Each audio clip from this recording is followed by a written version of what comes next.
Elena Hart, age 45 years, was known in the city as a powerful woman who built her empire from nothing. Her presence carried confidence, but in that hospital corridor, her strength looked shaken for the first time in years. Marcus Red, aged 38 years, stood beside a hospital bed holding a stethoscope in his hand that did not belong to him. He was not a famous doctor, not a rich specialist, just a man who once worked construction and learned first aid from old field medics during hard years of life.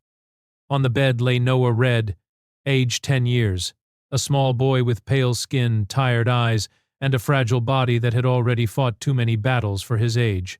Around them, doctors stood frozen. Dr. Patel, age 52 years, Dr. Morgan, age 47 years, and two young residents who had just witnessed something they could not explain. The monitors in the room were stable now, but only moments ago they had been failing. Elena's hard voice broke as she looked at her son. She had flown through meetings and boardrooms her whole life controlling billions. Yet she could not control this moment. Noah had collapsed during a private event at the hospital charity gathering. Top doctors had tried everything. They said there was nothing more to do. The words had felt like a final door closing. Marcus had been there only because he was working temporary maintenance in the hospital. He was not supposed to enter patient care areas, but when he saw the commotion, his feet moved before his thoughts could stop. He had seen Noah through the glass. The boy looked like his own son who had passed years ago in a rural clinic when help arrived too late. Something inside Marcus broke open. He stepped inside without permission. The doctor shouted at him to stop. Elena turned shocked and furious at a stranger touching her child. But Marcus was already focused only on the boy. He placed his hands gently where he had once been taught pressure could help circulation in emergencies. He spoke softly to Noah. Even though the boy was unconscious, "You are not leaving yet," he whispered. "Not today." The room filled with tension. Machines beeped irregularly. A nurse called security, but then something changed. Noah took a shallow breath. Dr. Patel froze mid-sentence. That should not have been possible. Marcus adjusted the boy slightly and checked breathing patterns the way he had learned in emergency workshops years ago when he could not afford medical school. He noticed something the others had missed. A blocked airway reaction triggered by a rare delayed complication not fully visible in scans. It was not textbook simple. It was subtle, and it was dangerous because everyone assumed the main illness was the only problem. Marcus acted quickly using a basic manual technique he had learned from a retired army medic who once lived in his neighborhood. Slow, steady pressure, careful alignment, patient breathing rhythm guidance. Minutes passed like hours. Elena stood still watching this. Stranger work on her child as if he understood something the entire hospital had overlooked. Her anger slowly turned into confusion, then fear, then something closer to hope. Noah coughed suddenly, a sharp sound that broke the silence. The monitor stabilized further. Dr. Morgan stepped forward, disbelief written across his face. "This should not be happening," he said quietly.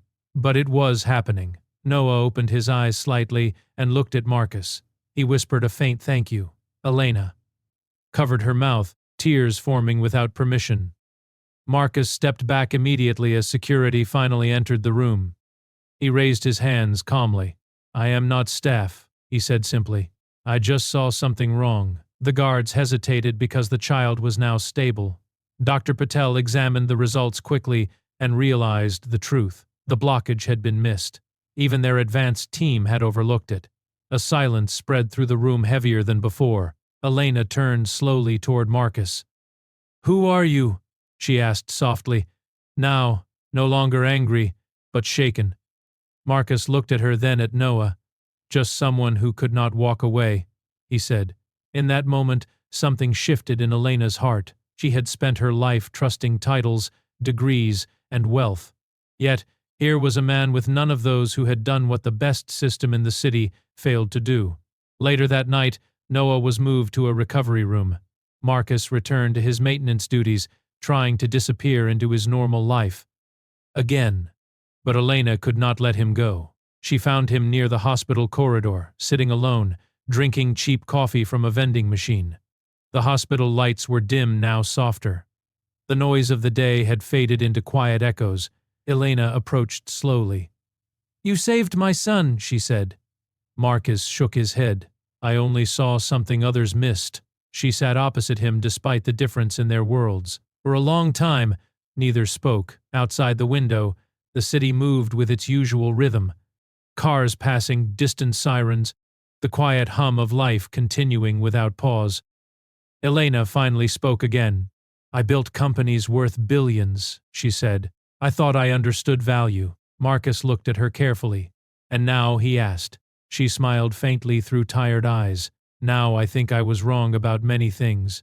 There was silence again, but this time it was peaceful. Elena asked about his life. Marcus told her about working construction, about raising his son alone, about nights when bills felt heavier than hope, about the day he lost everything that mattered. His voice never asked for pity, only carried truth. Elena listened without interruption. For the first time in years, she felt something she had forgotten. Connection without transaction. Days passed. Noah recovered slowly. Each morning, he asked if the kind men would come again. Marcus did not want attention, but Elena insisted. The hospital eventually confirmed what had happened. A rare, overlooked condition had been corrected by immediate manual intervention before permanent damage. The board of the hospital wanted to know who Marcus was. Elena refused to let them treat him like a curiosity. Instead, she invited him into a private meeting, a room usually reserved for executives and decisions that moved money across continents. Marcus entered uncomfortable in his simple clothes. Elena stood and addressed him not as a businessman, but as a human being. "You saved my son," she said again, "and I cannot repay that with money alone." Marcus replied softly. "Then do not try." That answer surprised her. For most of her life, every problem had a price. But this one did not. Elena offered him a position leading emergency response training programs across her hospital network. Not as charity, but as recognition of what she had witnessed. Marcus hesitated. He had never been inside that world, but he thought of Noah, of other children, of moments where small knowledge could mean everything. He finally agreed. Months later, the hospital changed, training improved, emergency mistakes decreased, lives were quietly saved because of systems Marcus helped design. But the most important change was not in statistics. It was in people. Doctors began to listen more carefully. Nurses began to trust instincts again. And Elena Hart began to see success differently. One evening, she visited Noah in the garden outside the hospital. Marcus was there sitting beside him, teaching him how to identify birds by sound. Noah laughed, something he had not done freely in weeks. Elena watched quietly.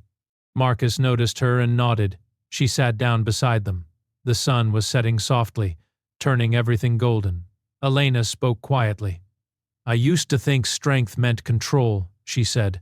"Now I think it means knowing when to listen." Marcus nodded. "Strength is also knowing when to stop walking away." Silence followed, but it was warm. Noah leaned against his father, then looked at Elena. "Are you happy now?" he asked. Innocently. Elena paused. "Not because of money or success," she said softly, "but because I understand something I forgot for a long time." The boy smiled. "That is good." Marcus looked at both of them.